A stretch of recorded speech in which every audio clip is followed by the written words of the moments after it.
We are live for UFC 299. Sugar, Sean O'Malley versus Marlon Vera. 2, the rematch.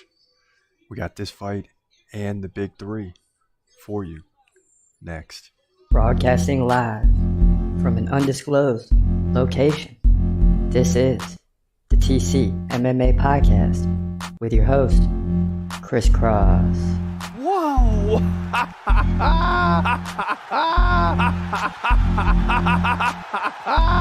Dana White privilege. Let's go, baby! Let's go! Let's go! Let's go! Let's go, baby! Dana White privilege. Privilege. Privilege.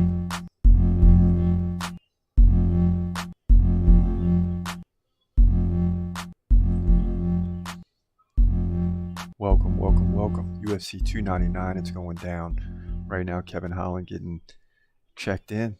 MVP, Michael Venom Page, is already in the octagon, and we're going to witness together how good MVP is, because we know how good Kevin Holland is. We know how good Kevin Holland is. And we're predicting Kevin Holland to win, but you never know. You never know. It's going to be an interesting fight. Both guys really good. Michael Venom Page, only 2 losses in their career. I mean, the guy's record is impeccable. There it is. There it is. Let's get it up there. Holland 31, Michael Venom Page 36, and Bruce Buffer introducing both guys into the octagon. So we got the big three for you. After this one, you got Dustin Poirier versus Benoit Saint Denis. That's going to be ridiculous. And then finally, as you see, we got the pink on. We love the Sugar Show. Sean O'Malley versus Marlon Vera. You already know who I'm going with. You already know. And Venom Page, just should be noted on the way in, did this whole long entrance. Pretty good. Kevin Holland walking down fast. He's ready to go. And 2 guys with similar demeanors. I mean, you know Kevin Holland likes to come at. He likes to talk a little trash. So he's 6'3", man. Both guys tall. And Kevin Holland, again, the slight favorite here in this fight. Let's go, Trailblazer. Let's go, baby. Let's go. All right, so Kevin Holland versus MVP. UFC 299 full fight reaction. It's going down right now. It's going down. Yes. It's going down. Both guys touch gloves. Here we go.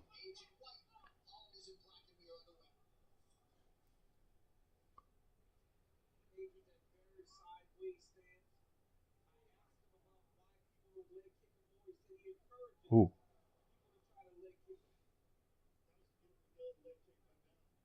Venom coming in quick. He's obviously got some power. And I have to admit, I haven't seen him really fight but once. So, you know, a lot of unknown here for me. Holland 13 in the welterweight division, so big opportunity for MVP to come in here. And man, he's... Oh! Lands a big right on Holland. And now he's dancing and stuff. Kevin Holland smiling. So MVP, a little bit of a showman. See how the Miami crowd likes that. You know, it's almost like wrestling. You don't know if he's a good guy or a bad guy yet. Kevin Holland coming in now with a big right. Now he drives MVP back into the fence. And this will take away all the dancing and showboating. Let's go, Kevin. Yeah. Hit him with the shoulders. Yep. Like McGregor.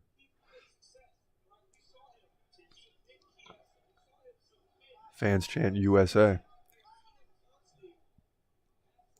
So yeah, I guess right now MVP's the bad guy. He's new, right? People know Kevin Holland. And he's American. So the fans are behind him right now. Especially with this thing in Miami. 3:10 left, round 1. All right, Kevin Holland gets pushed out of it, and they're back to the center. And MVP is very movement oriented, and a weird style. So Kevin Holland having a hard time tracking him down right now. And man, Venom just comes in with big rights. Kevin's got to try to catch him on one of those. Ooh, Venom looking to take the back. Come on, Kevin, get out of this. Oh, nice left by Venom.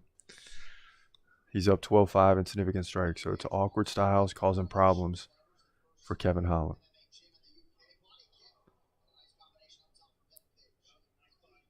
Dang, big right by Venom. Goodness.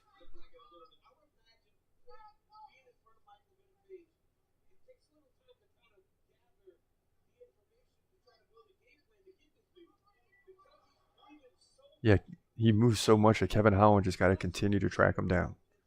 He's got to be aggressive because Venom he feels comfortable. And then Venom just comes forward like, you know what he's going to do. I mean, well, you don't, but you know he's coming forward. Oh, lands a big right on Kevin Holland. Luckily for Holland, he landed a leg kick on the way in, so 1:35 left in the round. Early on here, plenty of time for both guys. 14-7. Michael Venom Page and significant strikes. Both guys got about 45 seconds of control time. Fans growing frustrated a little bit. Want to see something happen. Page just has Holland pinned up against the fence. 1:15 left in the round. Come on, Kevin, get off the fence.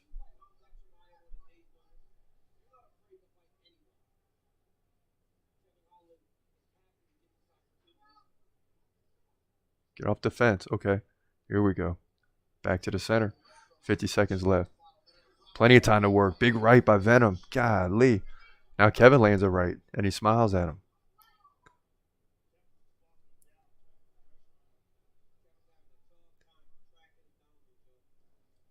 And it's very tough to put pressure on Venom, and he just continually moves. And it's like if you're Holland, you just gotta have to go for it.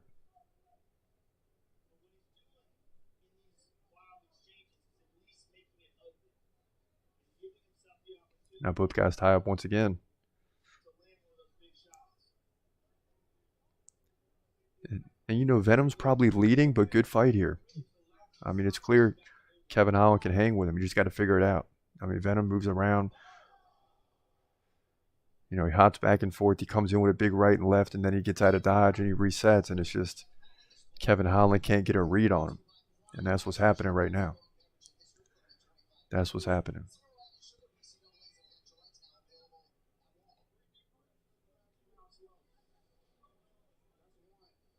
Kevin Holland. This is what I like about the pay-per-views. We get to see what's going on in the corner. And they got Kevin Holland standing up. Both guys standing up. Kevin Holland's corner's telling him, keep touching him, keep touching him. And we saw that in a fight last week where that became important. Look at that. Boom. Gosh. Venom just stands like far back, and then he just comes forward and lands, dude, on the big right, like he's done it multiple times, and he reaches out so far he even falls sometimes.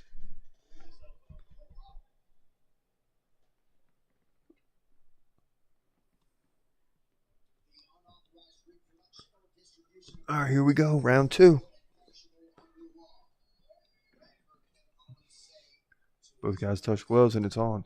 Spinning back kick right away by Venom. Kevin's got to go to work here. He's got to really go after him and take some chances. I hate to say it, but he's got to take some chances. Here we go. Big right by Kevin. Let's go. And it drives him back into the fence, trying to get some control time. And both guys talking trash. Kevin's in his ear. Venom's smiling. That's what Kevin Holland does. So you remember it was at 180, but you remember what Hamza did to Holland. Just jumped in there and finished him in 2 minutes. So that ought to give you an idea. And I hate to compare someone to Hamza. but he's clearly not dominant like that, as we're seeing right now, because Kevin Holland, a pretty good fighter. 4 minutes left, round 2.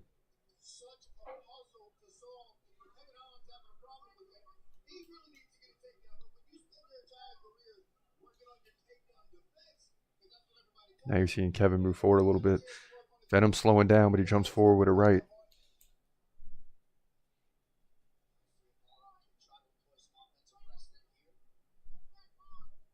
And it's interesting when Venom does this, maybe because it's Kevin Holland's left-handed and he's further back because of the lead legs being straight ahead on each other. So he's got a lunge in there, but that's what he does. He moves in an awkward way. It's hard to read him. Spinning back kick by Venom. He slips. Now Kevin grabs him, drives him into the fence. Now Kevin Holland's taking it back. 3:10 left, round 2. Up.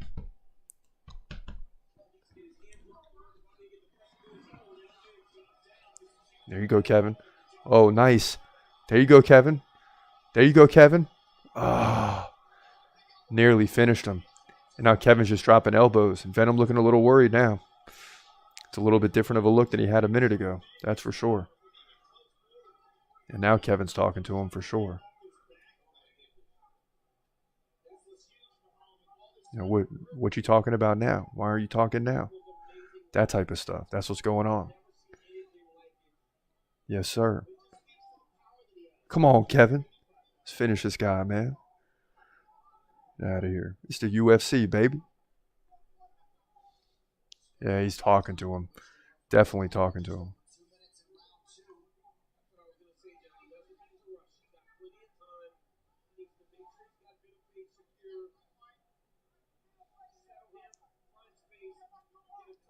Kevin looking for the triangle, but really position over submission right now. Look at this. He's trying to finish Venom. He's got his elbow right there. Now he opens up once again. Now Venom about to stand up. Here we go. Now it's going to get interesting. Fans going crazy. 140 left. Round 2. Big right by Venom. Oh, boy. Leg kick followed by Kevin Holland.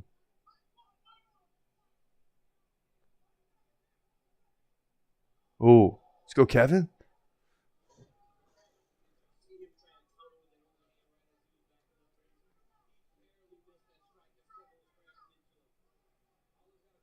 Yeah, let's split. Yeah, there we go. Back to the center. Let's go. 110 left in the round.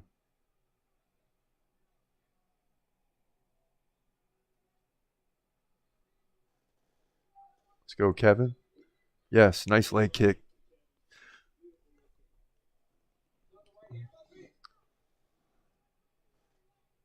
All right. 50 seconds left, round 2. And Kevin Holland trailed by 8 significant strikes. Oh, nice left by Page. Holland goes down. He's trying to get up, and he does.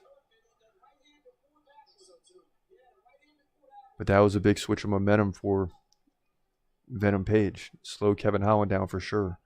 Final 30 seconds left, round 2. And Kevin Holland leading in this round. And we'll see which way the judges go now after the big strike by Page.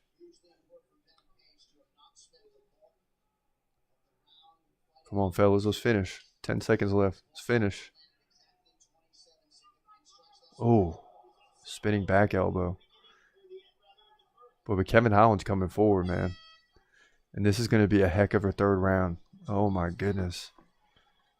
This is going to be a heck of a third round. 29-28, Page, significant strikes. So Holland came back in that round. 21-11 head strikes though for Page. One takedown, nearly 3 minutes of control for Holland, but I don't know how much credit he gets for that.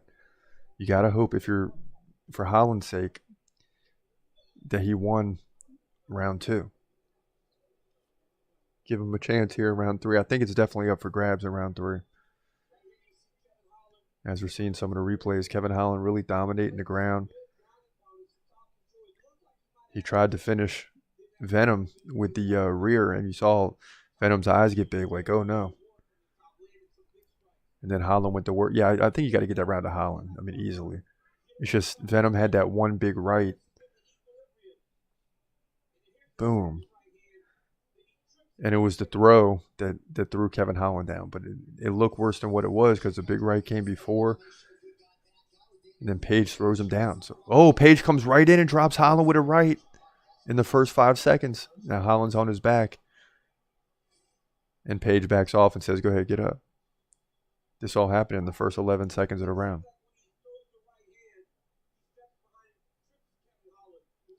And I think Kevin Holland went to touch gloves, and Page just hit him. So Page let him up. And you remember when he fought Hamza, the same thing happened. Hamza didn't care, went in for the takedown, and then Holland never recovered. Now Holland looking to take the back of Venom Page. Oh. I think Venom grabbed the top of the octagon there.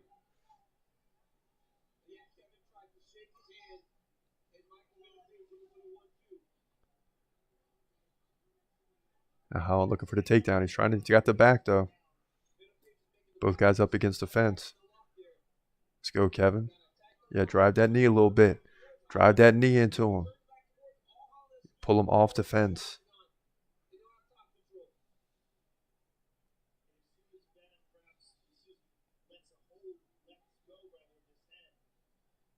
And Page trying to keep his body to the fence. Now he stands up. Good work there. And Page shoves off. Here we go. Back to the center. I like it. Boom. Big right, dude, by Venom. He's been connecting with that. Now Venom's dancing, and he's going to let Kevin Holland up. Oh, my goodness gracious. Come on, Kevin. Make him pay for that.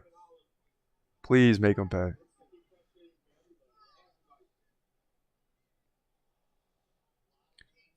And it seems as though the momentum's swinging towards Page right now. First 2 minutes gone, round 3. Kevin Holland needs to pick up the pace.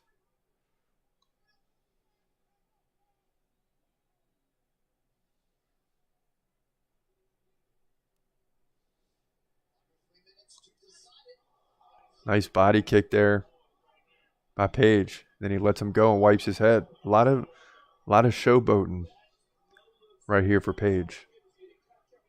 And I can tell you right now, Dana White's not a big fan of that stuff.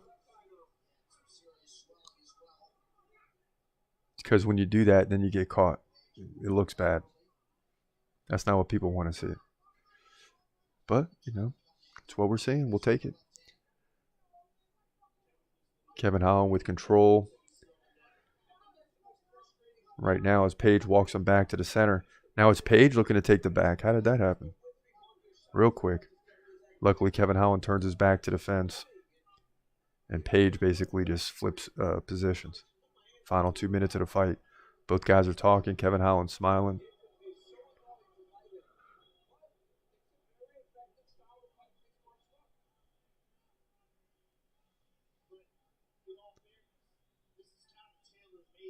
And I think everyone's hoping they separate, and they do. 140 left. It's only going to get ladder toward the end of this fight. It's very close. Very close.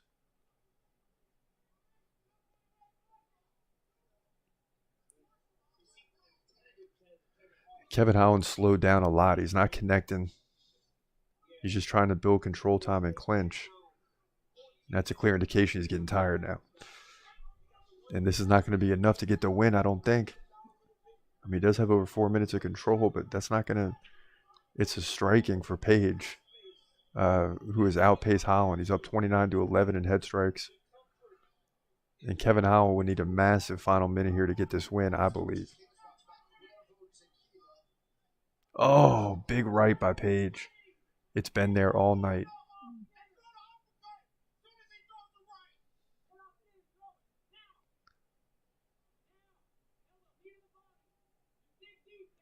Holland looked good in round 2. I mean, he looked impressive in round 2. It looked like he started to figure things out. But Page just hasn't slowed down. Kevin Holland has. And because he moves so well, you got to continually chase him. Now Kevin Holland is dancing. Kevin Holland did a couple things and started dancing, and he said, lifts his hands up and said, "Come on, man." That was hilarious. I swear Kevin Holland is crazy. Final seconds here. And the fans booing a little bit. And Kevin Holland putting his hand up in the air like, let's fight. And Paige talking to him now. Kevin Holland's probably telling him, man, look, forget all the dancing, man. Just fight. Just fight. But they're smiling now. It's all good. And Michael Page is probably going to get the win, man. Golly. Just ridiculous. I mean, he's probably going to get the win. Yeah, and Michael Page is doing so well from distance, able to get in and out. And just even in the clinch was landing body shots. You see the spinning back elbow there. And he just dominated, man. Other than the second round. Other than the second round, he looked good. And listen, at the end of the day, he led 43-29 in significant strikes. But he trailed 58-76 in total strikes. He trailed 126-422 in control time. Kevin Holland did have 2 takedowns. So hold on just a minute. But it did seem, in terms of rounds, it was pretty clear that Page won round 1 and 3. Kevin Holland likely won round 2. So it should be 29-28 across the board. Would make this thing simple. Here we go. Pretty quick decision, too, so it's going to be unanimous. Thinking back, it should be an easy one. It should just be 29-28 across the board. Make it simple. Dang, Kevin. You could have done better. Yeah, unanimous. 29-28. Yep. Michael Venom Page has arrived. MVP has arrived. He's going to jump into the welterweight rankings, and he'll get a big fight next as he beats a guy in the UFC that's really good in Kevin Holland. He's going to move to 22-2, 1-0 in the UFC, welterweight division, UFC 299. So there you have it. We finally lost one. We finally lost one because we were on a roll for a little while, right? We were definitely on a roll. What are we, 8-3 now? 9-3, I believe, on the night. And after we get back from the break, we're going to look at that. We're going to look at the record, what fights helped us, what fights hurt us, and you'll see some of the reactions here during the break too. Kind of an exciting night in the lead up. You did have some decisions at some points in time, but a lot of good fights throughout the night, including like Mateusz Gamrot had a big one tonight. Jailton Almeida fell. I mean, it's just been one of those nights. It's been wild. So let's get into it right now, and we'll be right back after this. Here we go with the decision. Joanne Wood, Marina Moros, very close in every category. 29-28 Moros. Here we go. It's going to be split. It's going to be split. Calderwood, 29-28. 29-28, one or the other. Oh, yes. Yes, Joanne Calderwood, a.k.a. Joanne Wood, gets the decision victory. Close fight. They're both in the 60s in significant strikes. Very close fight. Joanne Wood pulls it out, and we're 1-0 on the night, and that's all that matters. So 17-8 for Joanne Wood here in the women's flyweight division, UFC 299. So Vergara and Almabayev head into a decision, but this one's going to get easily given to Asu Almabayev. He looked dominant tonight. 7 takedowns, 7-17 of control time, 30-15 in significant strikes. So he just dominated everywhere and just took Vergara out of his game. Almabayev is going to move to 19-2, and we're 2-0 on the night. Let's get it. Flyweight division, UFC 299. All right, so Rebellis to Spain, Josh Parisian. Get ready to lock horns here. And I think the Spain 4-0 coming in. I know I picked him because Josh Parisian is, he's all right, but he's not great or anything. And Despain comes in already. Ooh, big right and an uppercut. Now lands a leg kick and falls. Oh, he's taking some shots. Now he lands some. Parisian goes down, and that's it. Wow. Okay. So, my first thoughts on this guy is his first of all, he's tall as heck. His reach is ridiculous. And when he starts landing, the ref is so nervous that he just runs in to stop the fight immediately. So the guy has power. Unbelievable. So he lands a leg kick and then falls. Then, even though he's going backwards, he lands a right, takes a right, then lands a right. Parisian goes down, and then that's it. Unbelievable. Wow. So Rebellis Despain is for real, ladies and gentlemen. He's 5-0 and looked good here in a UFC fight. And not only good, dominant at UFC 299. Pineda dodges a big left from Alexeychuk. Now lands a right leg kick. Nice. And a big right. Ooh. Nice body shot by Pineda. Oh, we got him. Mikel's backing up. Now Pineda's trying to take the back. He can't. Now he got it. He lands a knee to the stomach, and now he takes the back. Oh, my goodness. Oh, look at this. He's not finished yet. He's not finished yet. Ooh. Oh, he's got a tap. Stop it, ref. It's over. Mikel Pineda, baby. 4-0 on the night, and he jumps atop the fence. Let's go. Yes. Bark all you want. Mikel Pineda gets the win, baby. Yes. And he's pumped up. He came out dancing, and now he's dancing to victory. Mikel Pineda gets the big win. UFC 299. So Ian Cutelaba and Felipe Lins headed to a decision, but it seems to me like Lins got this one. 59 significant strikes at 33. 2 takedowns, 5 minutes of control, basically none for Cutelaba, no takedowns, no control. And it seems like it's going to be unanimous for Felipe Lins, the Brazilian. He's going to move to 18-5, and this is a tremendous victory for him. And, when you look at total strikes, you might be confused because Cutelaba led 101-64. But, he was landing a lot of shots, but not effectively. That's why the significant strikes are the other way. But Felipe Lins deserves a victory here. He gets it, 18-5. Light heavyweight division, our first loss of the night. We're down to 4-1 here. Light heavyweight division, UFC 299. Pedro Munoz and Kyler Phillips awaiting the decision now. But to me, Kyler Phillips is going to get this win. I mean, basically this fight was a stand-up strike and affair, and Phillips led 98-56 in significant strikes, 99-58 total strikes. So close in both those categories. Head strike 60-27. So just a dominant performance. Almost no control time by either fighter. And here we go. It's 30-27, 30-27, and 30-27. So unanimous decision for Kyler Phillips. He's going to move to 12-2, and a great performance for him here in Miami, bantamweight division, UFC 299. Mateusz Gamrot putting on a dominant performance as this thing goes to a decision. I mean, worthy competitor in Rafael dos Anjos, serious test in RDA, and Gamrot passed 40-24 in significant strikes, head strikes, 33-17, all in favor of Gamrot. But the big story is 11 takedowns, 0 for RDA, 11 takedowns for Mateusz Gamrot. And I think they said that's a record. I'm not quite sure. 7 minutes of control time.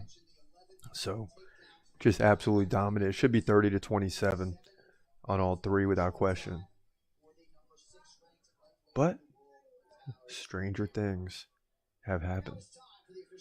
Both fighters coming in now. It's pretty quick, so it leads me to believe it's unanimous. And here we go. Tush is already pumped up. You better wait. You better wait for the decision. Here we go. Here we go. 29-28. 29-28. And 30-27. Okay. So it's going to be Mateusz Gamrot. He's going to get the win. He's going to move to 24-2. Unbelievable. And nobody wants to see this guy. So he fights down. Guess what? He's fighting up next time. Big win here. Lightweight division. UFC 299. close fight, but I think Macy Barber closed in this one. Ended up pulling away 64-45 in significant strikes, 445 of control to 252, 4 takedowns to 1, all in favor of Macy Barber. 104-90 in total strikes. That's a little bit closer. But, with the judges, you never know. Close fight, really. But Macy seemed to get the upper hand, both in the stats and when you're watching a fight. And the decision's taking a minute. You know what that means. Possible split. Here we go. Could we get a surprise? Come on, Bruce, don't do it to us. We need Macy in this one. 30-27. 30-27. 29-28. Let's go. Macy Barber. Let's go. 14-2. Big win for her. Women's flyweight division. UFC 299. Got a lightweight showdown between Dustin Poirier and the rising Benoit Saint Denis. And time again, Gaethje and Poirier have solidified their roles atop the division, beating all newcomers, beating all guys below them. But now you got Poirier talking about this could be his last fight. And when guys are thinking like that going into a fight, as we saw this past weekend with Tyson Pedro, they don't perform well because they're already thinking that this is their last fight. If he wins, I think he keeps going. But if he loses, that's it. And the reason he's in this position is because he lost to Gaethje. So now getting back to a title shot is looking not good.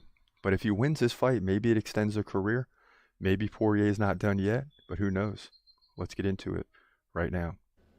In the lightweight division at UFC 299 in Miami, you got Dustin the Diamond Poirier coming in at 29-8, taking on Benoit Saint Denis, a rising guy who comes in at 13-1. This is a guy that nobody, not even sure DP, wants to fight.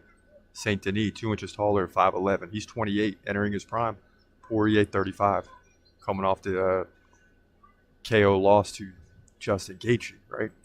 Also, Saint Denis, 1-inch reach advantage, 73-72. They're both southpaws. They fight left-handed. They're both right at 5.5 significant strikes per minute. Now, Saint Denis lands a lot of takedowns, like 1.5 per round. So he's getting 4.5 over 3 rounds. Poirier, like 1 every other round. So a big difference there. Poirier also 63% takedown defense. That could be a problem. He's come out the loss to Justin Gaethje by KO in the second round. He beat Michael Chandler, though, by submission and lost to Charles do Bronx Oliveira. All 3 of these fights after after winning back-to-back fights against Conor McGregor. But he's still at the top for a reason. Saint Denis, 66% takedown defense. That'll be fine here. And this guy hasn't lost since Elizeu Zaleski dos Santos in his UFC debut in October of 2021. Since then, he's beat Nicholas Stolze, Gabriel Miranda, Ismail Bonfim, big win, Thiago Moises, big win, and Matt Frivola. But guess what? Are any of these guys on the level of Dustin Poirier? Is Dustin Poirier really going to lose a fight after coming off a loss? This is a tough one. But it's hard for me to go against DP. It's hard for me to go against the Diamond. These guys have proven consistently, yeah, they'll beat each other. Someone's got to win Gaethje versus Poirier. Someone's got to win. Someone's got to lose. But every time these guys are tested against lower-ranked opponents, they always come through. Eventually, the tide will turn. But I don't think it's going to happen just yet. I like Dustin Poirier to win this fight in, a drag-out 3-round battle. That's why the odds are even. Poirier wins by decision. He'll lose 1 round on a takedown. He'll get taken down in some other rounds, but he'll get back up and outstrike Saint Denis to sneak out a victory here to get his 30th win in MMA. He'll move to 30-8 with the win, in my opinion, lightweight division, UFC 299. Yeah, and it's hard to go against the Diamond. Again, him and Gaethje, every time they lose a fight and they got to fight a fighter below them, they win. They win. So the competition has really been from the number 3 contender spot down. And it seems like these spots just get held on to forever. But we made this prediction before the Diamond said, hey, I might retire after this fight. So we'll see how that thought process plays out for Dustin Poirier in this fight. Is he going to be able to put that in the back of his mind and really go out and try to win? And really, if your career is going to end, don't you want it to end on a winning note. But at some point when you're up against it and everything is on the line and you're like, you know what, I'm going to retire anyway, the advantage slides to the other fighter, in this case, Benoit Saint Denis. So we'll have to wait and see. But it's going to be highly interesting. It's a big time fight, lightweight division fights at this level, at any level really, but especially at this level, are always exciting. So I'm curious to see what Dustin Poirier can do. I'm really curious to see. You're watching the TCMMA podcast. And now, back to your host, Chris Cross.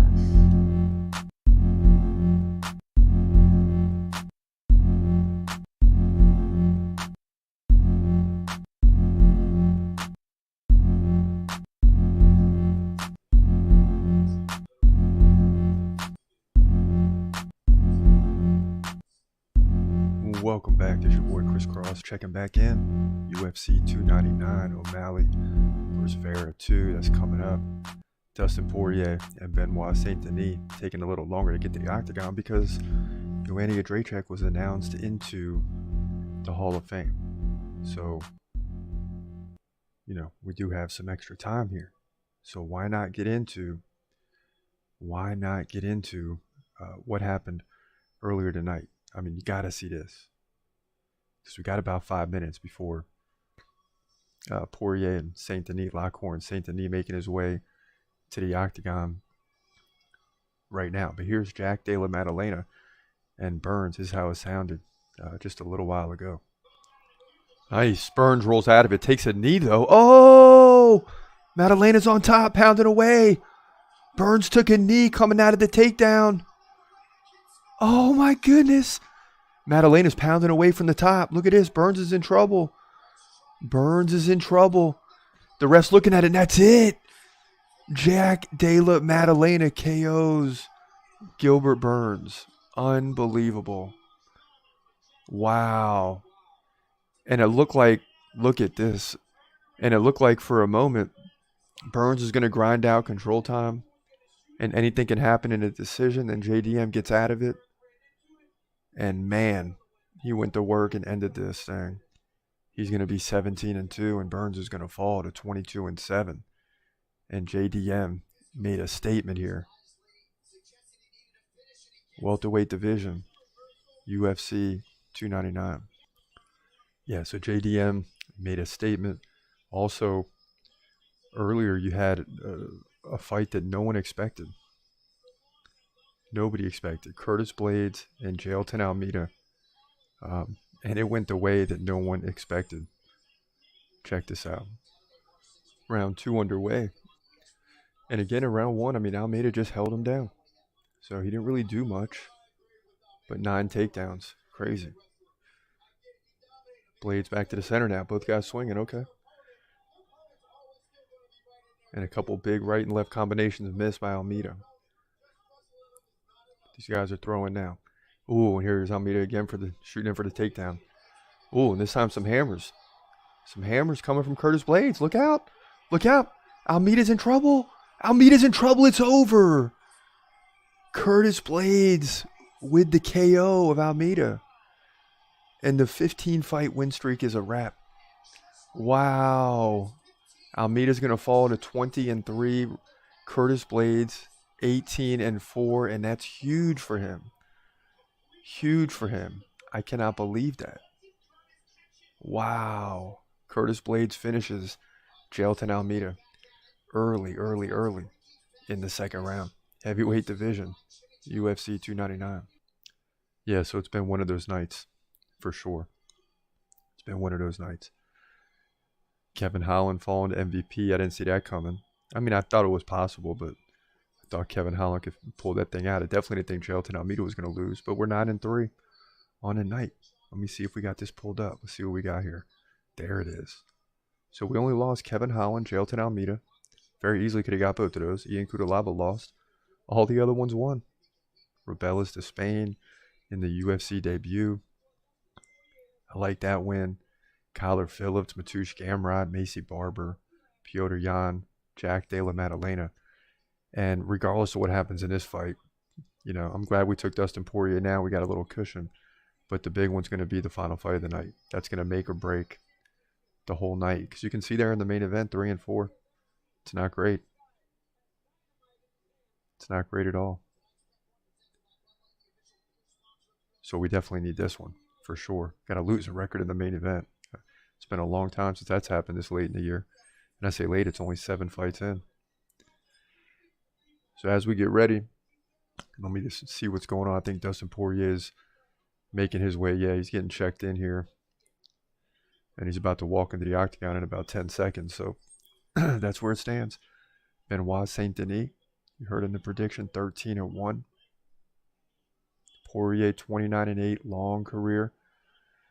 But when we made the prediction, we didn't realize he was talking about retirement. He's 35 years old. I mean, I don't think he's that old, but he's been around for a while. And this fight here is going to be tough. I mean, the lightweight. But the thing is Poirier and Gaethje have held the top so long.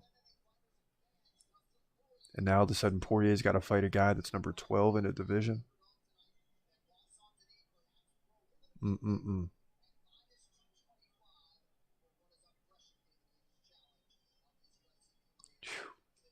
knows what's going to happen here? Man. So Poirier 35, Saint Denis 28, right in the middle of the prime, right? Like 28 to 32, that's the prime window. 27 to 33 if you want to stretch it out a little bit. Saint Denis 2 inches taller, 5'11". 1 inch reach advantage, no big deal. Both guys, again, significant strikes, about 5.5 apiece, almost even there. But Saint Denis dominates the ground with a takedown and a half on average. He's supposed to get 4 or 5 takedowns in a fight if it goes a distance, and that could be a problem for Poirier, who doesn't have the best takedown defense. So that's going to be something to keep an eye on. Bruce Buffer doing his thing. You know what that means. It's almost game time. And I've been looking forward to this one.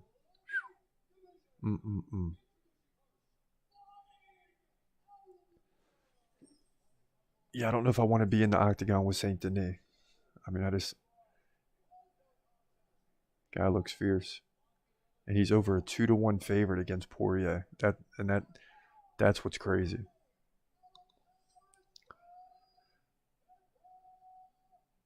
And we might lose. We lost Kevin Holland. We might lose Poirier here with the same thought that the veteran would get the job done. It didn't happen in the previous fight. Kevin Holland's supposed to make it tough for MVP to come into the UFC, but he didn't. DP fighting out of Coconut Creek, Florida, baby. That's the hometown. Right up the road. Yes, sir. And the crowd will be with Poirier. He's American, so the crowd's going to be with him. And that's how these things tend to go. Former interim champion, so never champion. Rough way to go out. All right, here we go, baby. All right, here we go. Dustin Poirier, Benoit Saint Denis, UFC 299, lightweight division. Big implications in this one. And there they go. They're going to lock the cage door. And you see Poirier bouncing around. What's going through his head right now? Saint Denis looks ready to go. And they come forward. They touch gloves. Here we go. Leg kick already by Saint Denis. Another one. And that's something that Poirier does so well, and he does it right there. He really takes a lead leg out from Saint Denis, and Saint Denis shoots in already. Boy, when you got a guillotine here from Poirier, that's crazy. Oh, and Saint Denis flips and rolls and gets out of it. That's bananas. Lightweight grappling is ridiculous. And now Saint Denis takes the back and gets the hands locked in. So Dustin working on the hands right now, leaning up against the fence.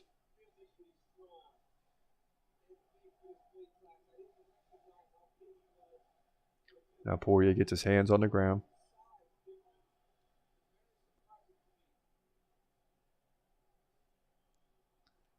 Boy, and Poirier's taking a lot of knees to that thigh. Okay, he's got one arm out. And now Saint Denis getting one arm around the shoulder, one arm around the stomach, and they're locked in once again.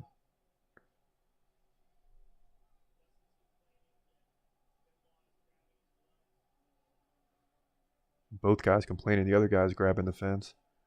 Meanwhile, the ref's trying to sort it out. The fight continues.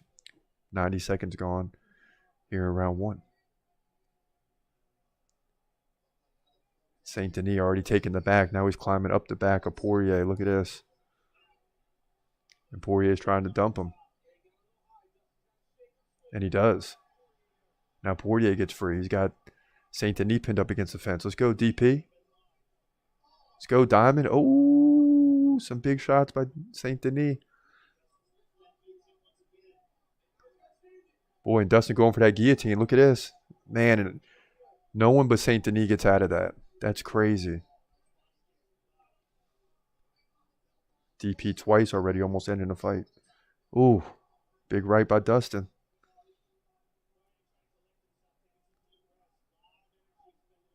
Yeah, both guys using a lot of energy. You already know this is going to be a very active fight. And some elbows now by Saint Denis, but Poirier holding his own.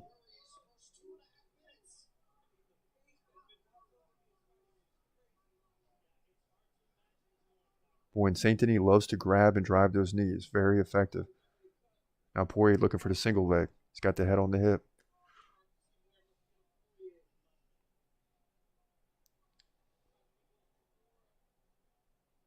And a Kimura attempt here by Saint Denis, but Poirier rolls out of it.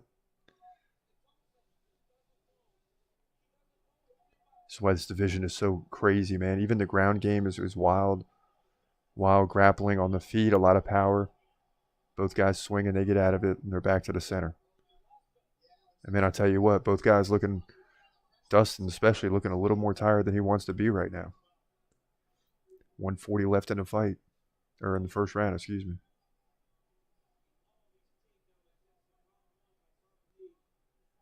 And this is a 5-round co-main.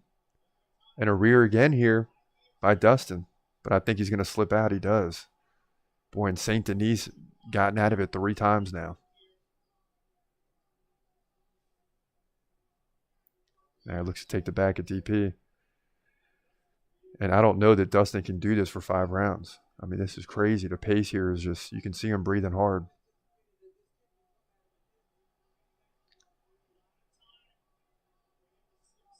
Boy, he's got the back and the legs wrapped around a Poirier here. 1 minute left. Now the body triangle, yep. As he locks it in, now he lets it go. And locks it back in. And I'll tell you what, Poirier's just got to survive here because he's probably not getting out of this. Just make sure he doesn't get those hands locked underneath. Just hold on, Dustin, just hold on.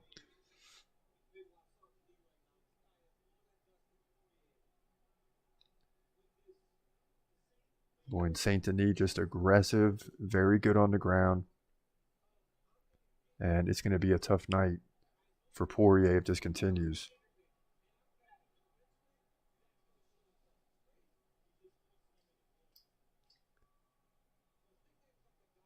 Armbar. 5 seconds left. Oh, no. DP heard the tap. Whew. DP put his hand up like, no. But his hand was stretched out pretty good. So first round done. Dustin breathing hard. And see, he knows his body. Like, he's very capable of still winning a fight with the power. But, man, you hit 35 and that energy level compared to the 28-year-old is just crystal clear. Like, it's different. You start to just slow down a little bit, man. You look different. And Saint Denis is really good. So, but we'll see. I'm just telling you right now, Dustin is breathing very hard in the corner. Saint Denis breathing hard too, but it seems to me that that's his game plan, to push Poirier to the limit. Poirier's best chance is to land something here in the first minute before Saint Denis can get his hands on him again. 2 takedowns. Saint Denis in the first round, 320 of control. He's up 30-10 in significant strikes. Oh boy.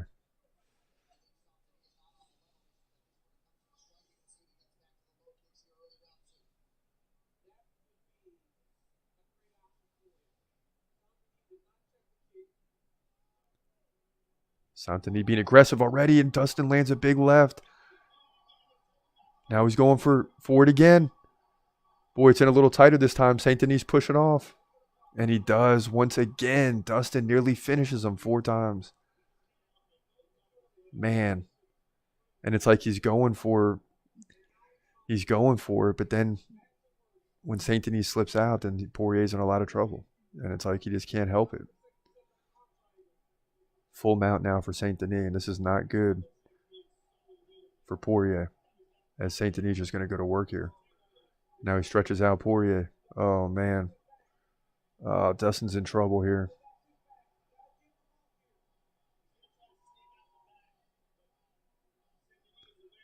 And Dustin now trying to sneak out the back, but Saint Denis, he's got his back up against the fence now.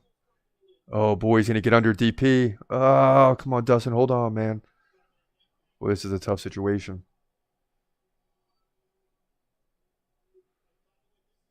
And they're battling right now. And now Dustin gets out of it. Look at this. Oh, my goodness. Wow, Poirier gets back to the feet. How did that happen? He's giving up the back. Gosh, Poirier's a warrior. He's a freaking warrior, man. Fans are chanting Poirier, but now Saint Denis opening up and Poirier slowing down. Poirier trying to throw. Poirier takes a left. Now it's Saint Denis looking for another takedown. Poirier's holding on, and he gets out of it. Come on, Dustin. Come on, Dustin. Oh, nice left by Saint Denis. Poirier slowing down. Boy, and they're swinging. Nice leg kick by Saint Denis. Oh, a big left by Poirier. Come on, Poirier. Oh, he locks in. Oh, let's go. Saint Denis, let's go. Here we go. Oh, he drops Poirier with the right. Woo! Woo! Poirier finishes Saint Denis. They're going crazy. They're going crazy. Poirier KO'd Saint Denis. Trump's on his feet. Everyone's going crazy. Oh, my goodness. What heart. It's not time to retire, Dustin. It's just not time. After that win, you cannot retire right now. That's his 30th professional win, and he drops a guy that's 13-1. Many believe was the future of the division. And I'm telling you, these guys at the top of the lightweight have continued to hold serve against all newcomers. That's his 30th professional win. And this guy has, and beating Conor McGregor too, like the respect that this guy has is going to be legendary. I mean, because it's just like this win right here, I can't even explain to you how big this win was for Dustin Poirier. Unbelievable. Here it is. Boom. Both guys swinging at the same time, and he landed first. Saint Denis goes right down, and Dustin goes in for the finish here. Dustin Poirier KO'd Benoit Saint Denis halfway through round 2, lightweight division, UFC 299. And I'm stunned. I'm absolutely stunned.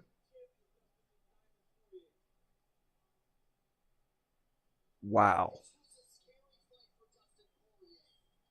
And you got to give the guy credit for like taking this fight too, man. And it didn't look good for a minute.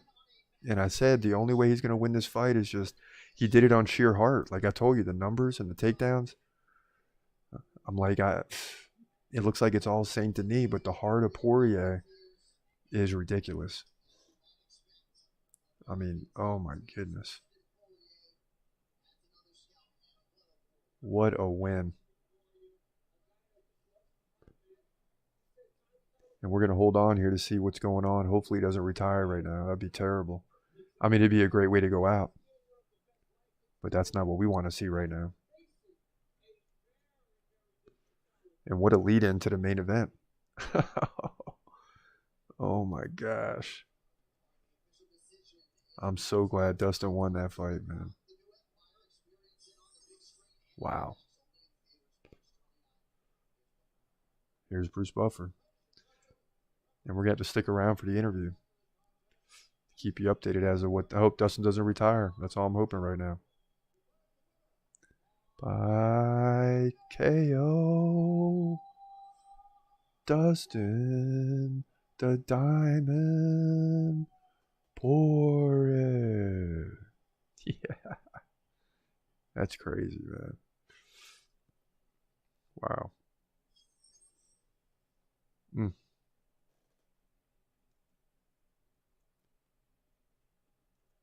And it looks like Joe Rogan's going to get the interview.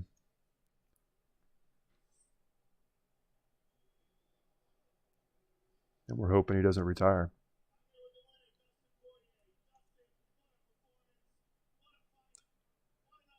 And Dustin talking to Joe Rogan now. Let's see what's happening.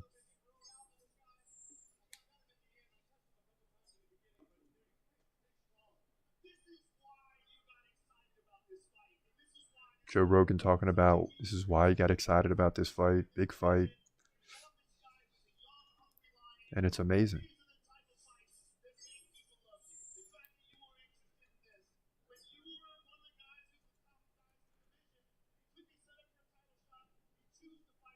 Okay, it doesn't seem to me like he's retiring. Let's just hope. Let's just hope.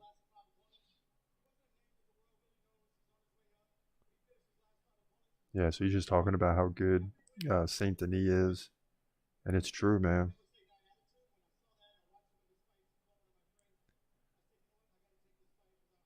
And you take that fight and it's like, again and again and again, these guys, him and Gaethje, have just continued to hold serve. I just keep believing they're going to win until they lose. That's why I couldn't go against Poirier in this one. I just couldn't go against him. And Joe Rogan just showing him the replay here, the way he caught him. And it's crazy. It just seemed like Saint Denis was going to, he was starting to take control. Poirier, not totally tired, but breathing hard, slowing down. And then he lands a takedown on Poirier. Poirier looks in trouble, and then just all of a sudden gets out of it. And he's back in action. And the fans loving the replays. Oh my gosh, it's wild.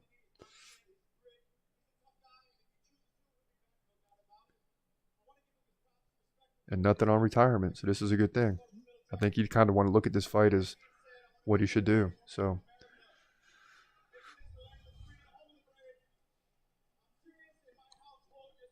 and the fans loving this. You know, you get Dustin Poirier winning. Now you get Vera and O'Malley. Yep, and Dustin Poirier said nothing about retirement. So, you know, he's still kicking, man. Wow, dude. Wow. And 2/3 of the people in the poll saying that Saint Denis would win. It was a tough one, man. Gosh, that was a tough one. What we got to get up right now is we got to get up the main event. So let's do this. Who wins? See what y'all think. We got O'Malley. I'm putting up the poll right now. O'Malley and Vera. You know, you already know who I like. But during the break, you're going to see the prediction. And then we're going to come back and do this thing. But, man, I'm still in shock a little bit at Dustin Poirier's big win here at UFC 299. Stay tuned. We'll be right back after this. Just a few months ago, Dricus du Plessis captured the middleweight title when he beat Sean Strickland. And now it's back. to Israel Adesanya. And Duplessis finally has a message for him saying, let's meet at UFC Africa. We don't fight at UFC 300. It's not on your terms, but it's on my terms. I'm the champion. We fight when I want to fight. We don't fight when you want to fight. You're no longer the champ. I'm paraphrasing, but that's what Dricus Duplessis went off the rails and said today. I mean, it's crazy, right? It's true. Izzy no longer gets to dictate when the fight takes place. That's the bottom line. But before we get into it, how did we get here? Let's relive how it went down with Duplessis and Sean Strickland. If I had to make a prediction for how this is going to go, I'm going to say Sean Strickland's going to win the decision.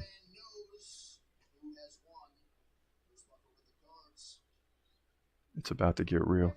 Oh my God. Oh my God.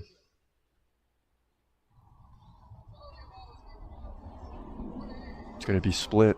48-47 Strickland. Oh my God. 48-47 Duplessis. Oh my God. 48-47. Oh my God. Oh my God. And no! Let's go! Let's go! Yes! Yes! Dricus just stole the belt, baby. Dricus just stole the belt. What'd I tell y'all, man? We'll take the 6-6 night with the 2-0 in the main event on the year. Let's go. Wow. Wow. Dricus Duplessis steals the belt with a split decision.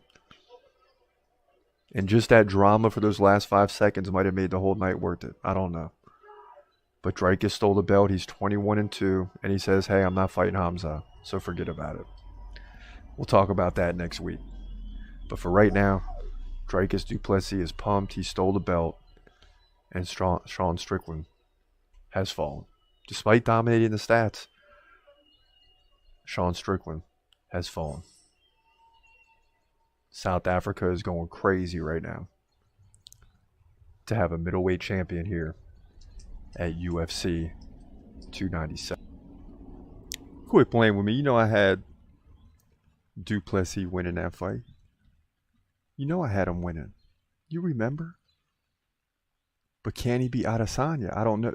See, the thing with Adesanya is he's so much better after he loses. It's like a wake-up call. Like he's going to come in ready to dominate Duplessis, but this isn't like a rematch. These guys haven't fought yet. And if it is in Africa, it's going to be wild. I don't see how it can't. It has to be in Africa. It's going to be wild, ladies and gentlemen. I'm just trying to tell you. And this is a big factor too. So right now we got Adesanya at number 10. Well, where's Duplessis? 11. Oh my goodness. Ooh wee. So it's close enough to where when I make the prediction, that guy's going to have to slide to 10. And I don't know if it's Adesanya or Duplessis yet. Luckily, the fight hasn't been announced. All we can do is talk about it right now. But that fight is going to be close and highly interesting. And I would not be surprised one bit if Adesanya reclaimed the belt. I would not be surprised one bit if Adesanya reclaimed the belt. Because my man is capable of beating anyone on any given day. And Duplessis is really good. Hamza beats everybody, ladies and gentlemen. Please. I mean, you already know. Sean Strickland went off the rails on Bud Light. I mean, he just went off the rails. And that was yesterday. And, you know, blasting Bud Light for their past decisions, which led to the collapse in sales afterward. And then they link up with the UFC. And remember, we did that video a while back, said Bud Light is back. Bud Light is back. But not according to Sean Strickland. Sean Strickland will not let them forget the decisions they made that led to the collapse in sales. So that's what he's got to say about it. It's interesting because all this is going on. All these guys are in the news, and they're all middleweights. So it makes it highly interesting for us to cover, right? Because we want to know what's being said and why it's being said, and if it was the right decision for the UFC to partner with Bud Light. Now, if you think about all this for a minute, in what other sport can you blast the sponsor and not have repercussions coming your way? This is the greatness of the UFC and Dana White. One of his fighters is blasting a major sponsor for the UFC. And I'm sure Bud Light's not happy about it. But at the same time, if you're Bud Light, it gets you back in the news. The past is the past. Now they're partnered with the UFC, and Sean Strickland's calling him out. And he's contracted with the UFC. It's just wild. In any other sport, this would not happen. There would be major problems and repercussions because everybody's so afraid to lose advertising and sales and promotions and marketing and all this stuff. But in the UFC, Dana White says, hey, there's no backlash. The fighters can say what they want to say. This is the fight game. This is the way things happen. This is the way things go. And that's what... The fact that I like the sport so much and the fact we got a president that's like that is just awesome, because it gives the fighters the right to kind of say what they want to say. And why not? Let them do their thing, man. Sean O'Malley versus Marlon Vera. You remember what happened? The only blemish on Sean O'Malley's record is Vera. So this is a huge fight for him. Basically, if he can win it, he's virtually undefeated. It appeared that the injury caused him to go down and end up getting finished. So he can say that, and he is saying that Marlon Vera hasn't gotten any better since their last fight. But O'Malley claims he's gotten much better, and he proved it, beating Aljamain Sterling and others on the lead-up to the title, including Petr Yan, which really allowed him to skyrocket in the rankings and fight for the title. So, the sky's the limit, and I still think O'Malley's getting better and better, but this fight is certainly going to be a breaking point for both guys. Let's get into it right now. In the bantamweight division, for the bantamweight division title at UFC 299, you got Sugar Sean O'Malley coming in at 17-1, taking on Marlon Chito Vera, who comes in at 21-8. And it should be noted before we get started in terms of the prediction that the one blemish on Sean O'Malley's resume is Marlon Vera. That's why he's getting this opportunity. So we'll see what happens in the rematch. Now, O'Malley stands 3 inches taller at 5'11". He's got a 2-inch reach advantage, and both guys are switch stance fighters. Think about that. That makes it interesting. O'Malley, 7.3 significant strikes per minute compared to 4.4 for Marlon Vera. Takedown game, non-existent for O'Malley and non-existent for Vera. So you're going to get a stand-up striking affair. And both guys average to good in terms of takedown defense, which means this fight is going to be on the feet like we saw in one round in the first fight. Now, how did Sean O'Malley get here? He beat Aljamain Sterling and stole the belt. Shocked the world. I mean, let's be honest. Beat him by KO. Before that, he beat Petr Yan by split decision. That guy's always a tough out. Surprised Petr Yan's losing as much as he does lately. He also beat Raulian Paiva by KO. He KO'd Chris Moutinho and KO'd Thomas Almeida. But there's still a lot of questions to be answered, and this fight's definitely going to be in Sean O'Malley's head, where he lost to Chito Vera last time. Now, Chito Vera, coming off the win over Pedro Munoz, lost to Corey Sandhagen. That's why it's tough that he gets this fight. But it was a split decision. For that, he beat Dominic Cruz, right? KO. Rob Font, decision. Rob Font was really good back in 2021, 2022. Still good, but even better then. KO'd Frankie Edgar and beat Davey Grant.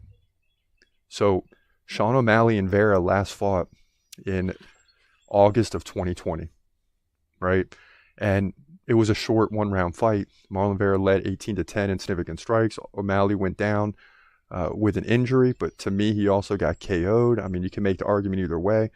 O'Malley was in trouble before the injury anyway, so it makes for an interesting fight. But now O'Malley is the champ. he's going to be talking a lot of trash before this fight. And he's going to back himself into a corner and force himself to come through, you know, and back up all the talk that's going to go into this fight, because there's going to be a lot of talking. And in my opinion, I think he will. I think he's going to back it up. It's a stand-up striking affair. Eventually, Sugar Sean O'Malley will find his way through Marlon Vera, right? O'Malley's going to be around a while. Why is he not fighting Merab Dvalishvili or someone like this? Because Marlon Vera beat O'Malley. So they want to race Vera to the top and give him a chance and see if O'Malley can respond. Is he a true champion? Because a true champion wins his fight. And that's what O'Malley is. I like O'Malley to win this thing, likely by decision. It's going to go the distance. It's going to be close. But I'm going to say 49-46, a couple of 48-47s, something like that. Sean O'Malley gets the win on significant strikes. He'll win 3 or 4 rounds to keep the belt and move to 18-1, in my opinion, bantamweight division for the title at UFC 299. Yeah, man, another tough prediction. That's why I'm glad we got the main event right last week with Rosenstrike, so we're back to 4-3. If O'Malley can win this thing, we'll be up to 5-3 and we'll have a little cushion. But if not, we'll drop to 4-4 and then we'll have another tough pick the week after. So we really need O'Malley to come through, and I'm not as confident in these main card picks as I normally am for a pay-per-view setting, because the fights are so close. And again, the matchmakers for the UFC are doing a heck of a job. But in this one, I still really think O'Malley will pull this thing out. It's going to be a close fight. Vera's going to be believing he can win. But O'Malley has something to prove, man. And I love fighters in close fights that have something to prove. You're watching the TCMMA podcast. And now, back to your host, Chris Cross.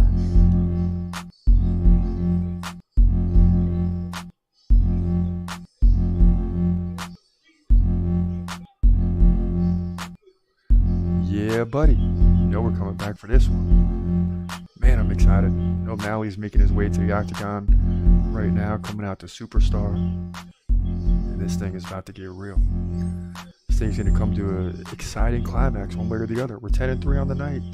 If we can get this, move to 11-3, and we're back to 4-4 in the main event where we struggled throughout the year. So we need this one bad. I mean, we absolutely need this one bad.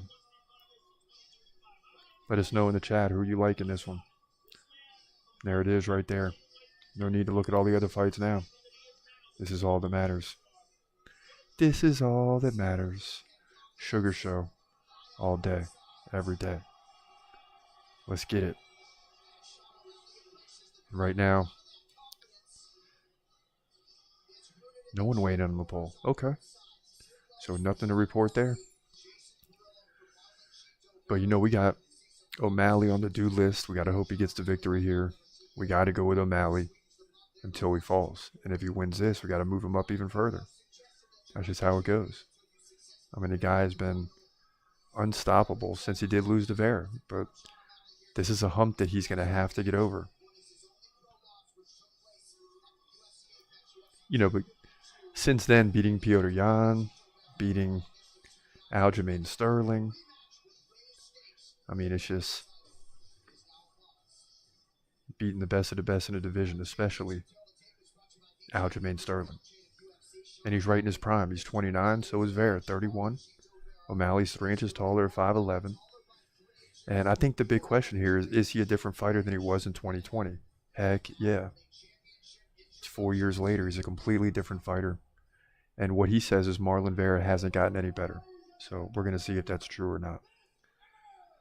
The main event of the evening.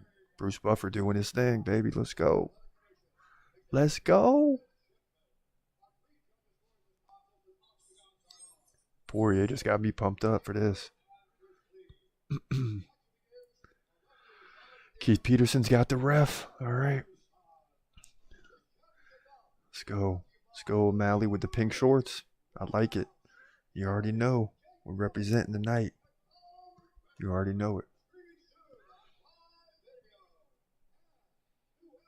It's not going to be the same, Vera. It's not going to be the same as last time.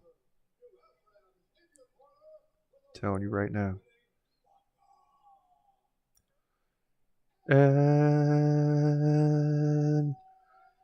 No. Let's go.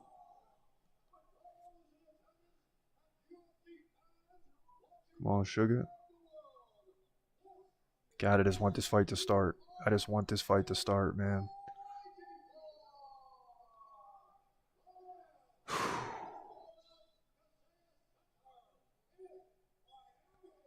He's definitely one of those guys I get nervous for when they fight. It's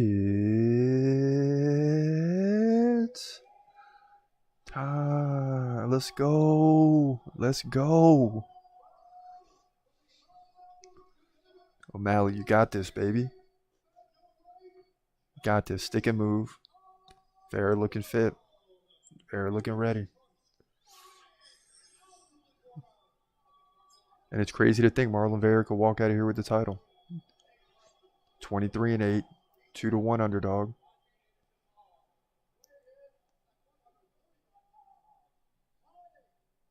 So, no way. No way.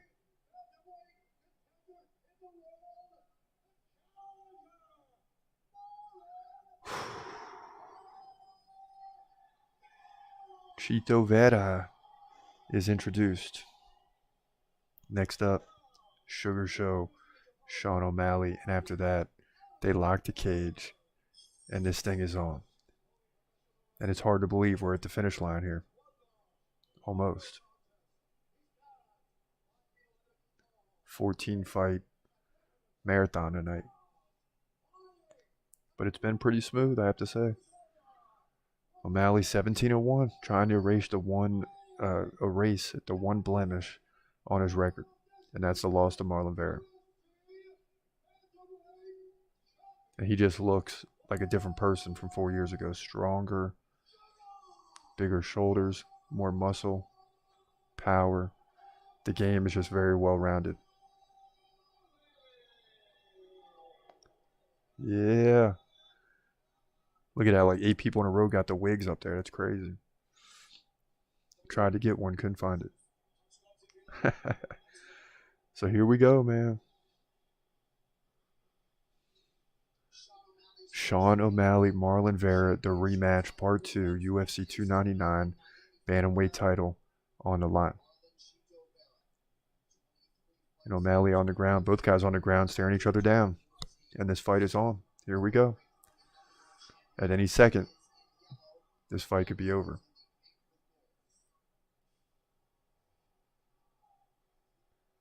You know Cheeto is going to go with those leg kicks in this fight. So we'll see how O'Malley starts out.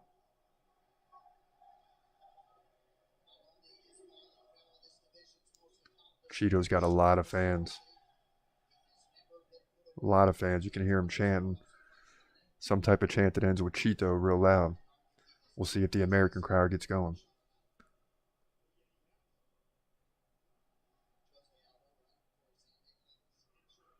Both guys feeling each other out. Slow start here, first 40 seconds.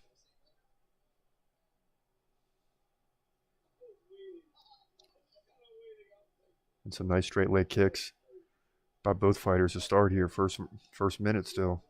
USA's chant now. Here we go.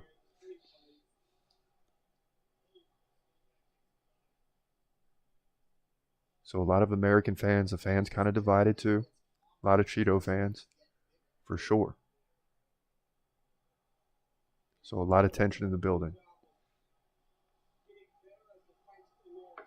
And really the fans are just battling with chants. It's crazy. Couldn't imagine what it'd be like in there right now in Miami. Oh my gosh.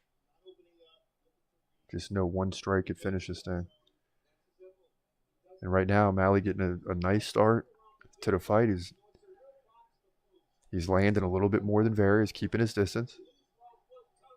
And he's up 10-3 in significant strikes as the USA crowd starts to get back into it.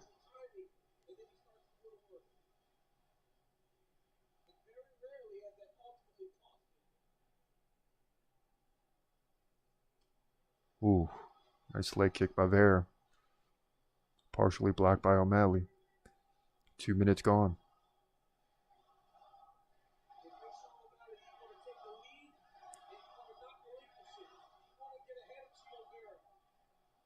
And it's funny, just by the sound, you can tell which way the chant's going. It's just kind of going back and forth. You got chants going for Vera, then the USA chant. Then it gets quiet for a second. And both crowds going back and forth trying to push their fighter. Halfway through round number 1, 2:30 left. 2 nice jabs there by O'Malley.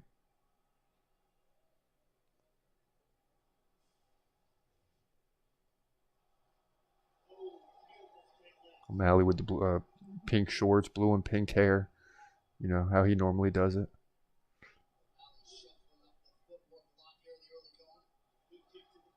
A nice kick to the body by Vera. O'Malley comes in with a big right.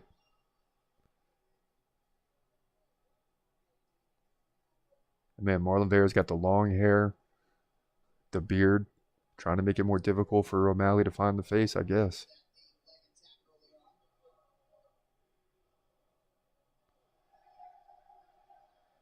Cheeto fans back up. Ole, ole, ole, Cheeto, Cheeto. I like it. And you already know down in Miami there's going to be fans on both sides of this one. This is very even. And a nice leg kick, but nearly missed for Vera. 1:20 left in round 1. And it doesn't seem like it, but when you look at the stats, O'Malley getting a nice jump, 21-10 in significant strikes.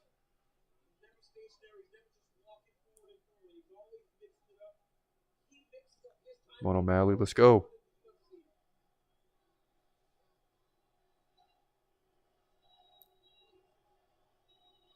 Come on, you got to go to work. You got to go to work.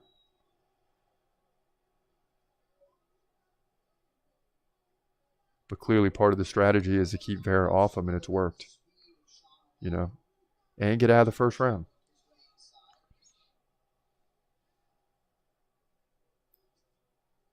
Nice body shot there by O'Malley. And another one. And backs up Cheeto.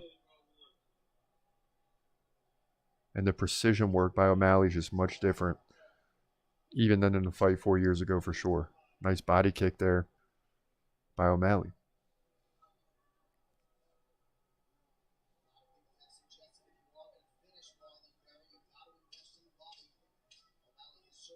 There's a tap here.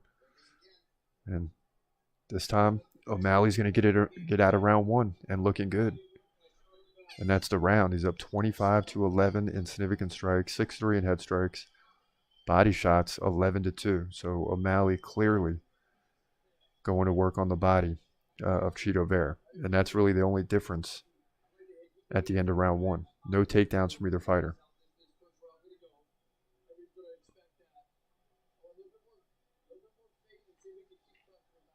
And tremendous accuracy from O'Malley. 71% accuracy. He's 25 for 35. So not only is he throwing, he's landing when he throws. And the pace is important, right? 5 significant strikes per minute for O'Malley so far. So that's exactly where he wants to be. That's about the pace he wants to be at. And while he's done that, he's also slowed down Marlon Vera. That's key too. Offense and defense.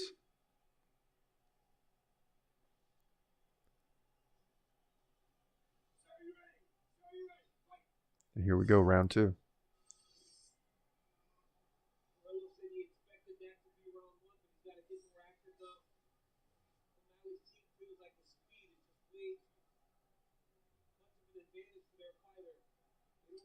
Oh, spinning back kick lands flush on Vera, who takes it and continues forward like nothing happened. It's crazy.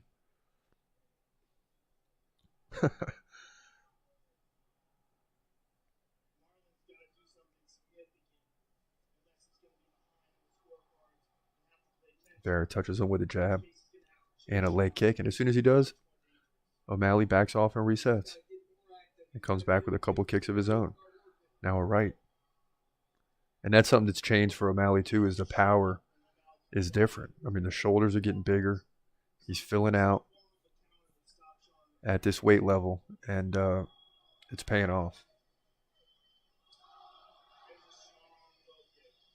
And there's no end of contenders coming. I mean, if he beats this one, then he's going to be looking at Merab Dvalishvili. So you just got to continue going to work at some of the best fighters in the world trying to take your belt.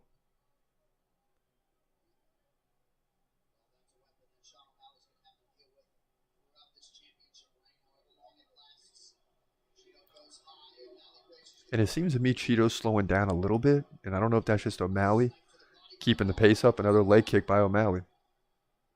But Cheeto seems to me to be slowing down, and O'Malley's able to connect even easier now and just getting better. 37 for 55.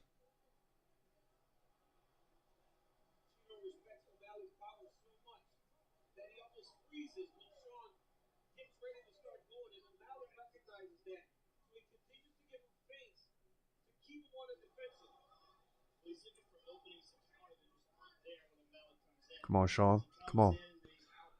Let's go. O'Malley's pace is ridiculous. But I'd love to see him finish Cheeto. Another shot to the body there.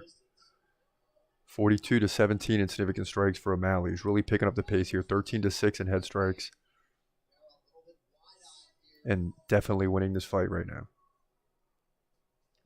Big left and a right by O'Malley. And a left.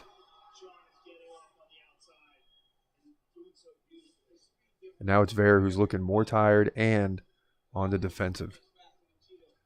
The feints for O'Malley are very important because Marlon Vera is freezing every time he throws anything. Now Cheeto's starting to get aggressive. He takes a right. Boy, O'Malley's just feeling it now. But Marlon Vera's tough. So even though O'Malley's landing, Vera continues throwing too, but he's clearly slowing down because Sean just looks more crisp as the fight goes on. 145 left, round 2, main event. O'Malley versus Vera, the rematch. Come on, Sean. Come on. I would love to see a guy with pink shorts on KO the other guy. For real. Big right there. Oh my gosh! How did Vera take that, dude? What a knee. And O'Malley's picking it up now. Dude, Vera is tough.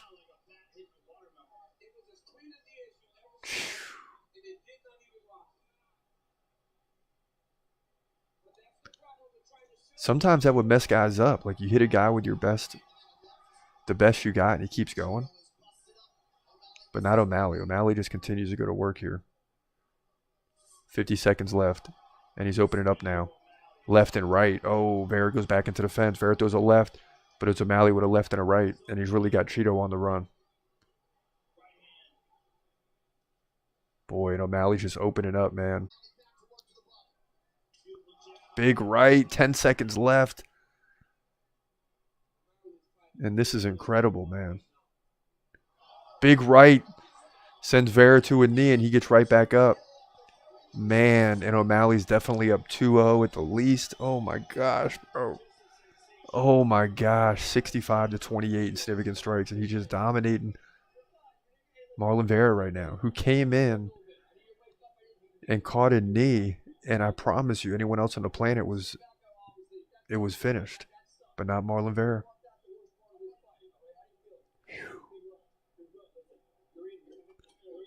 In his corner trying to get him pumped, but he's definitely slowing down. You can see it. I mean, he's definitely slowing down.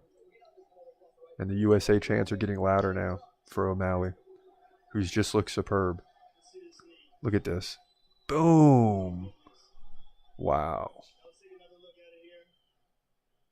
How did Marlon Vera take that?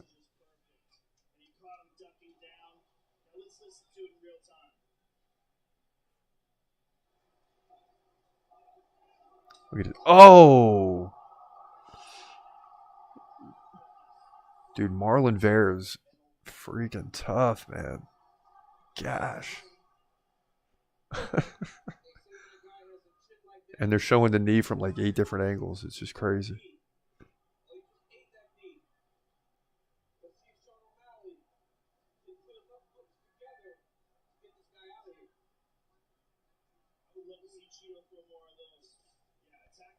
But when I promise you, if O'Malley gets a finish here, it's going to be wild.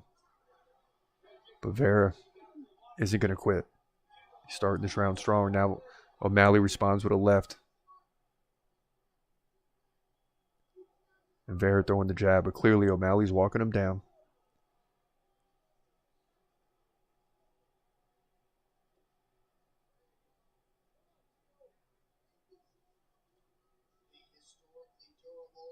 And Vera's just had all types of trouble landing. Now head strikes, 34-13.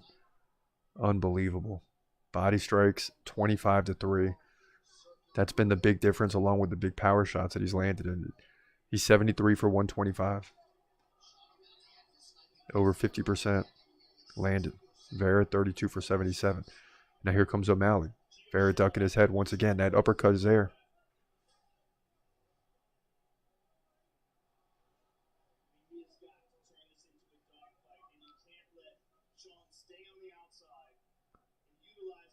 Yeah, and I mean O'Malley is just working the outside and just he feels real comfortable right now. I mean Vera has got to turn this into something different. You can't let O'Malley just be clean, just jump in and out with jabs and big rights.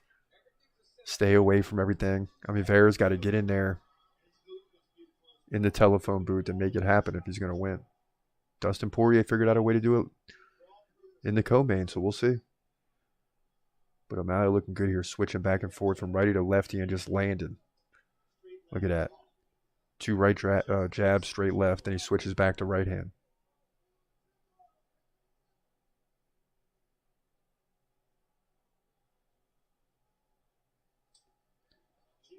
Nice leg kick there by Cheeto. And O'Malley lands a right and a left immediately. A lot like last week's main event with the Rosenstrike and Gazia. Like Rosenstrike had to keep landing every 5 seconds. He did. O'Malley's kind of doing the same thing. It's keeping Vera off target, off pace. And a nice shot to the body there by O'Malley. 29-5 in that category.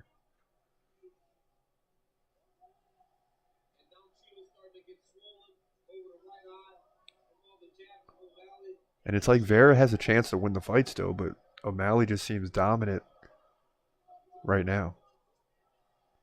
And O'Malley lands a big left, sends Cheeto back into the fence. He bounces off, takes another right and a left. Now a shot to the body. Ooh. And a nice right and left there. As Vera comes in, O'Malley takes it. He backs off. And you're seeing that every time that O'Malley is responding. Immediately with a left and a right. Straight leg kick, shot to the body. As soon as he takes one, he lands one. So he's constantly outpacing you. Because when you can counter this way, your counter is so strong. You're evening up all the strikes they throw, plus the ones that you land first. And that's why he's up 91-39. Overall. Just going to work here. Approaching the final minute of round 3.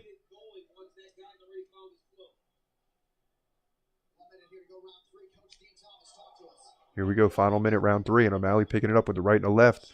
Vera misses with a big right.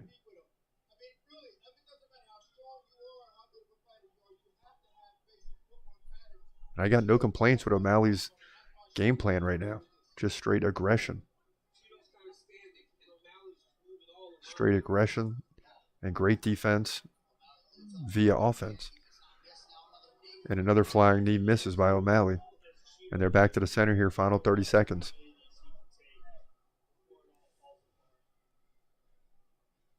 Gosh, and look at the pace. 25-11 in round 1, 40-17 round 2, 28-12 round 3. O'Malley just dominated. Now Vera lands a big right.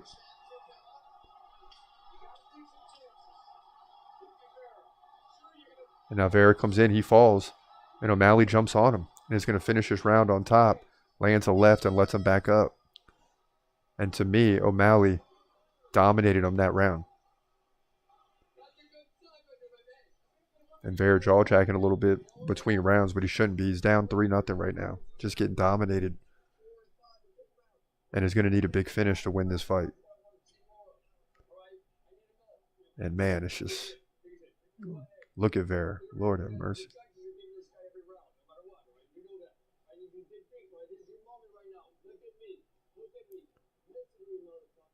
And all of a sudden, you know, his corner is getting aggressive with him and saying, listen to me, you're down, you got to get it going. And, you know, you probably got O'Malley's corner, whom we haven't seen yet, saying, you're doing great, keep up the same pace. I mean, after 15 minutes, he's got 93 significant strikes. It's right about 6 per minute. So he's just getting faster. Remember, after round 1, he's landed about 5 significant strikes, rolled right at 5 per minute. Now he's up to 6. So the pace is just continuing to increase, and he's getting faster and faster as the fight goes on.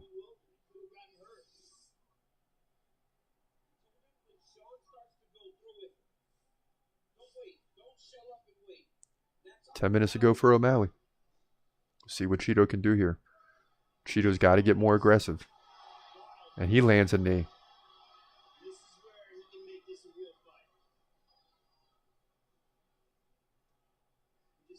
Here it is now. Vera's starting to get some momentum here early in round 4. And O'Malley's just got to respond like he always has. And there it is, a big left. Switches from righty to lefty. Bouncing in and out. And looks fresh. It really does.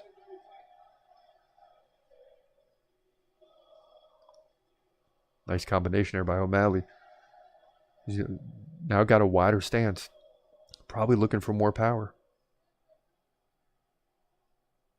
And it's crazy how O'Malley switches his stance so much. He's just constantly keeping his opponents off guard.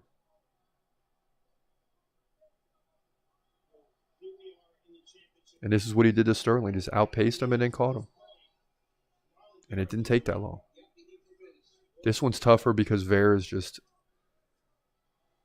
can take a punch. And a flying knee now. O'Malley in a little bit of trouble. He gets out of there. And Vera finally getting in close and landing some shots. And that's what he's got to do. Because O'Malley's just too comfortable on the outside right now. Ooh, nice left, right, left by O'Malley. Now Vera lands a left and a right.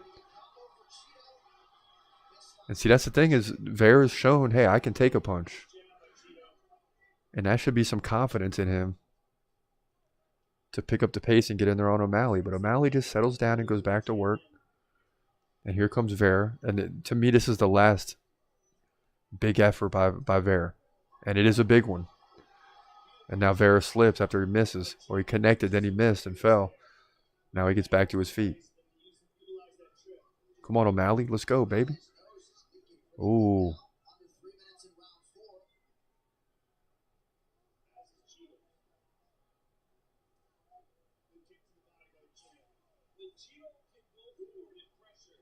Nice shots there, but Cheeto's starting to have an effect here. He's getting inside more. Boy, and Sean's got to breathe out of his mouth right now for this final 2 minutes, so that's going to cause a problem so he can get back to his corner. And breathing out of your mouth is going to make you more tired, so we'll see. But he's up 110 to 60 in significant strikes right now. But Vera having more of an effect in this round. This is a much closer round. And Vera really giving it his all. This is what you'd like to see in these situations, but O'Malley's still up 24 to 20. It doesn't seem like it, but he is. And no matter what Vera does, O'Malley outpaces him.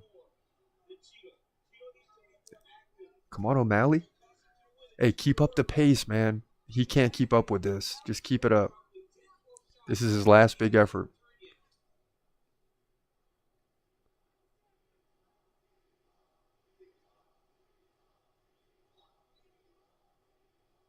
Yeah, and you would think if you're Cheeto, you need to get inside more. You need to try to, I would drive him back into the fence, try to clinch him up a little bit. But for some reason, fighters have a hard time doing that with O'Malley. He just keeps you off of him. Cheeto lands a left and a right. He connected, and O'Malley gets out of there.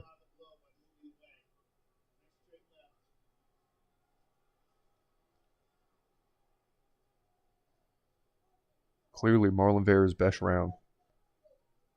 But still, O'Malley winning this fight. Big right-left combination. And another right. Here we go. Marlon Vera misses on a left-right combination. Let's go, Sean. Pick it up. Come on, man.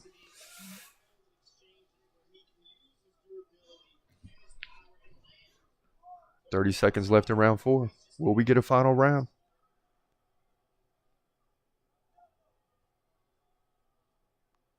And O'Malley's pace is ridiculous.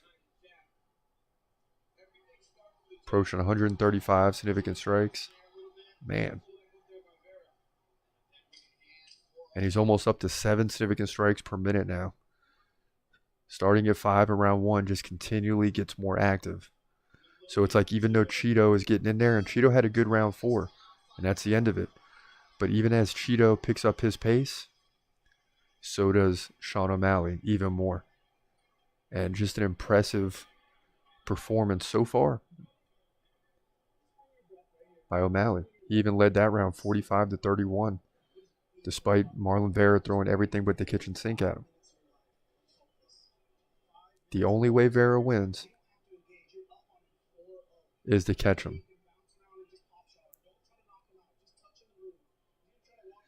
Okay, O'Malley's corner saying don't try to knock him out. You're up 4-0. Just touch him and dance around the outside. And you better be careful with that advice against Marlon Vera. Hopefully Sean O'Malley knows, which he does, that Vera's a tough fighter, man. You got to be real careful. This isn't a guy you can just cruise to victory on.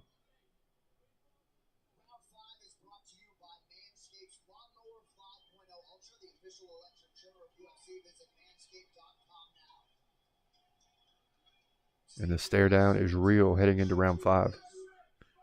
And O'Malley nearly doubles up Marlon Vera in significant strikes. It's like 130-something to 60-something. Man, let's keep it going, baby.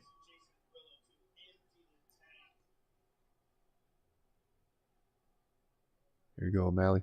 Come on, land early. Put the pressure on early.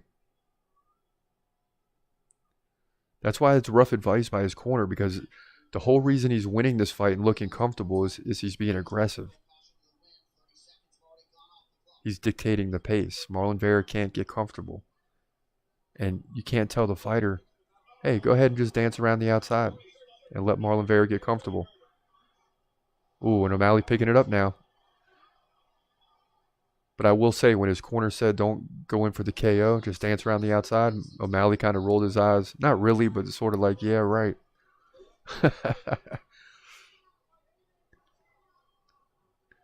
Lands a right, then a left uppercut, and another right. And O'Malley just picking apart Marlon Vera. And I told you in round 4, that was his last big effort. I think Marlon Vera knows he's going to be tough to beat tonight. Yes, sir. Come on, O'Malley. This is crazy, man. Oh. Another leg kick by O'Malley. And you don't see any of the aggression you saw from Vera in round 4. And that's why I just felt like for those 3 minutes, Marlon Vera was giving it everything he had right then. And I think Vera knows now there's little chance I'm getting victory here tonight, barring a big finish out of nowhere.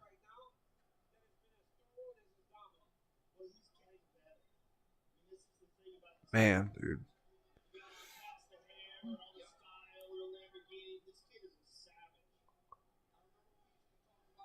And this is just probably better for O'Malley than a finish, because he is just absolutely dominating Marlon Vera and how far he's come as a fighter. He's always been good, but he's still getting better. And over 25 minutes, he's just going to work on Marlon Vera. It's now 163-80 in significant strikes. Now he's officially doubled him up. And if he gets to 200, that'll be 8 significant strikes per minute over 25 minutes. That's just going to increase his average even further. Wow. And that is true. DC talking about 20,000 people sold out for a bantamweight headliner. That doesn't normally happen. That's because of O'Malley. They used to have problems in this division, right? You got to put it up in the top 2 or 3, but not as many people cared. Now all of a sudden, you get Aljamain Sterling. People care a little bit. Petorian, not so much. Then you get O'Malley, and now this division is back, rocking and rolling. And who's not going to want to see O'Malley and Dvalishvili if O'Malley can roll on to victory here? Big left hand for O'Malley. And Vera's still throwing, man. 130 left in his fight. And now O'Malley's starting to back off just a little bit. He lands another left.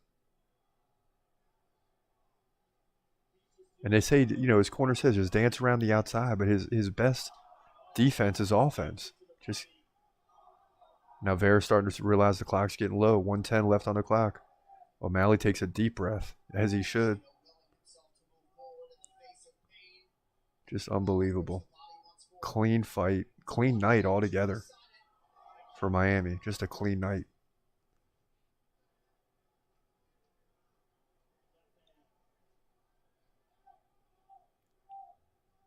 And look at this, man. We're getting closer and closer to back-to-back Americans winning big fights. And Dustin Poirier tonight. Really impressive in the co-main event to get the win over St. Denis. That's got to be performance of the night with Curtis Blades. And maybe O'Malley. And these guys are throwing now. Final 30 seconds. Crowd's on their feet now. Vera lands a body shot. Now O'Malley left-right combination. And both fighters picking it up. O'Malley's not shying away at all from swinging. An unbelievable performance by Sean O'Malley. And the crowd's going crazy now. Final 10 seconds. And O'Malley comes in with a left. Look at this. He wants to finish strong too. Unbelievable. Unbelievable. And look at this. And what a fight between these two. And they don't even shake hands at the end. Sean goes to the ground. He's drained, but he should be 186 significant strikes to 90. He more than doubled Marlon Vera. Almost 3 seconds of control time. So you got 24 minutes and 57 seconds of guys just throwing and only 3 seconds of control time. It's wild, man. Couldn't get a better fight. 112 to 43 in head strikes for O'Malley.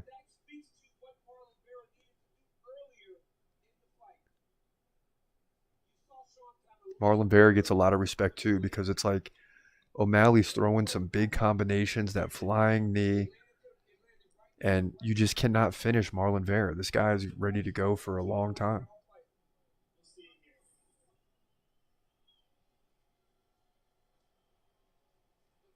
Oh. Man, that left hook to the body messed up O'Malley at the end. But luckily the time ran out. So he's sitting on the ground. But that's also because he knows the fight's over. But gosh, look at that knee earlier. How did Marlon Vera not go down? Gosh. Boom.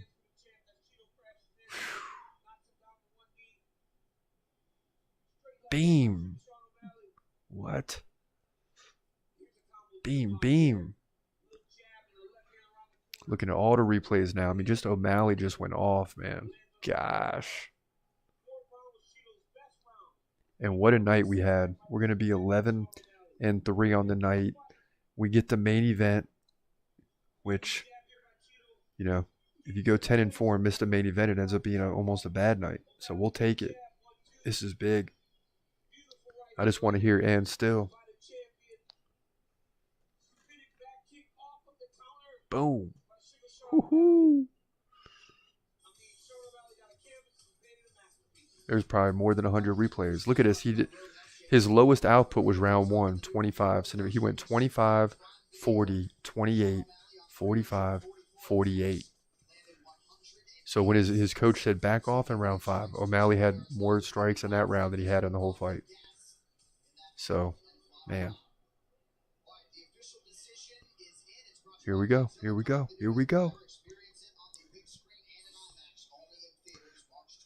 Give it to him, baby. Yes. Here